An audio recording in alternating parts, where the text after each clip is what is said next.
It's a privilege once again to join you today for two reasons. Firstly, we gather today to remember, to commemorate the umbrella movement in Hong Kong 11 years ago today. And I want to express my tribute and my salute to the tens of thousands, maybe including many of you here, and many others who are still in Hong Kong and others who are across the world, who took part in that courageous movement in 2014.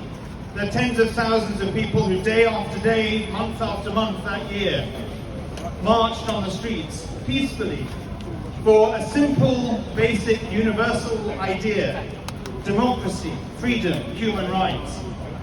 And those of us who enjoy those values of freedom and democracy and human rights have a responsibility to go on marching and speaking and campaigning and fighting for a free Hong Kong and for those values across the world.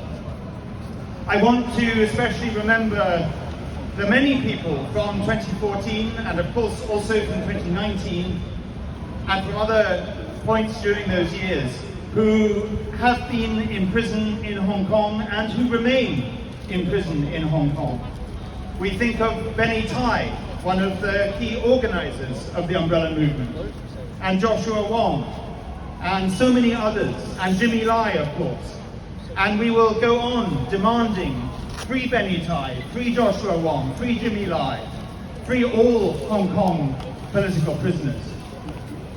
But the other reason that we are gathered here today, for I believe the sixth time, is to once again urge the British government, when it finally makes a decision next month on China's proposed new mega embassy, a super spy base, a hub for transnational repression, to say a mega no to that mega embassy and to say no to Beijing.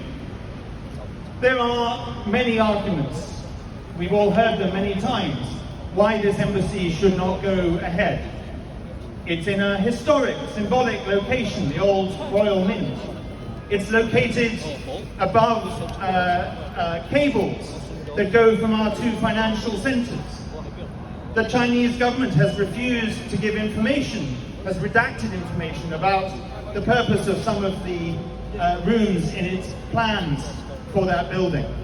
And we know that already the Chinese Communist Party regime is conducting a campaign of transnational repression in this country and in other countries across the world, primarily against diaspora communities, against Hong Kongers, against Uyghurs, against Tibetans, against Chinese dissidents and Taiwanese, but also against British citizens who are critics of the Chinese regime. Members of Parliament have been targeted, other activists have been targeted, and I myself have had my fair share of threats and letters, and even my mother has had letters from an anonymous source telling her to tell her son to shut up.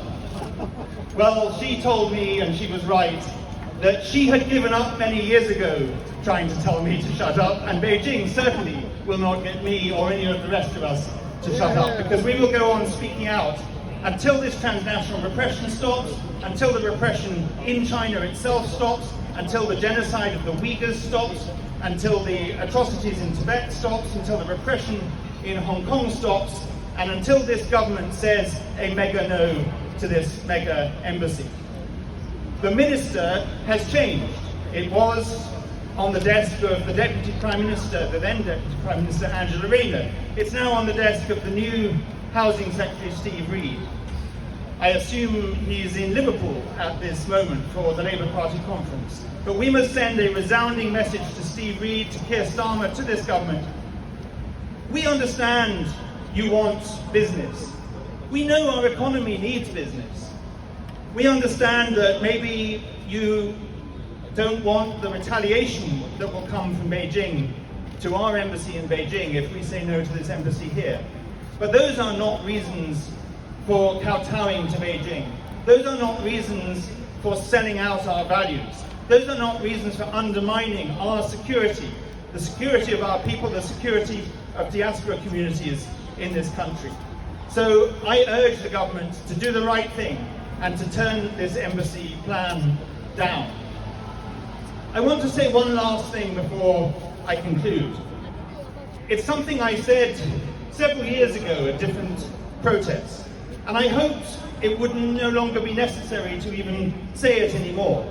But in the current climate, I want to say to all of you, Hong Kongers, Uyghurs, Tibetans, Chinese dissidents, Taiwanese, Ukrainians, I want to say 5 words that I said in a rally when Hong Kongers first started coming to this country. And I think these 5 words need to be said again. These 5 words are: you are very welcome here. Thank you.